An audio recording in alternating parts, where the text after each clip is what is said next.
Ready, set, go. Good afternoon, UNLV. Sociology of Gaming, one of my favorite classes. My name is Yuri Clinton, and I'm a consultant for the hospitality and gaming industry. Prior to opening my consultancy, I spent 18 years working for some of the most iconic brands in the gaming industry, starting out as a staff attorney for Harrah's Entertainment, which became Caesars Entertainment, where I was promoted to Vice President of Central Division Legal Affairs, then going on to becoming the first General Counsel for Multimedia Games, a gaming manufacturer who provided slot machines and gaming systems for the entire industry, then going to Baha Mar in Nassau, the Bahamas, a $3.5 billion development in beautiful Nassau, the Bahamas. Ultimately, getting recruited to MGM Resorts International, where I came in as Deputy General Counsel, got promoted to Senior Vice President for Global Development, and ending my tenure with MGM as President and COO of Empire City Casino in Yonkers, New York. But no matter where I worked, the best day of work was when you got a new RFP. When you got an opportunity to open it up and see how you could respond to the needs of that jurisdiction while growing your business. 2 points that you have to realize as you respond to the RFP for Athens, Greece. One, Athens, Greece is beautiful. They don't need another beautiful building. But what they need is a building that will attract tourists from all over the world and generate revenue. So this is about economics. It's about the economics for the jurisdiction, and believe it or not, it's about economics for your company. From the jurisdiction standpoint, you've got to come up with a great mix of table games and slot machines. The reason why? 30% of every dollar that goes through that gaming floor goes to Athens. So they want to make sure you're maximizing that gaming mix. But guess what? They want a collection of non-gaming amenities, hotels, restaurants, retail, theater, entertainment, that feeds the casino floor, because they maximize their revenue if in your RFP you show them how every amenity you've planned pumps more money, more tourists to that gaming floor.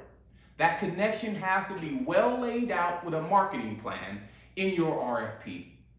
But hold on, if you go overboard and you promise $3 billion, $4 billion resort, you got to ask yourself, will the Athens market support that?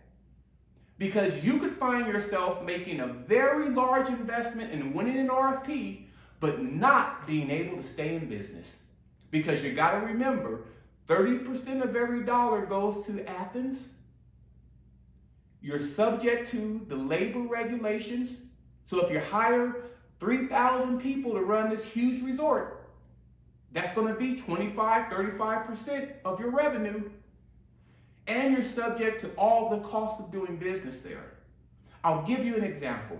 In my career, I was lead counsel for development for MGM National Harbor, $1.4 billion development that MGM made. It generated billions of dollars in economic activity for the state of Maryland. It was a success for the state. But guess what? It was also a success for MGM. It actually grew the market. And on that $1.4 billion investment, MGM has consistently made somewhere between $150 million to $200 million in EBITDA. It is a great investment for both the state and for the company. However, compare that to Baha Mar. Beautiful, iconic structure. You should really Google Baha Mar. You won't find a more beautiful building.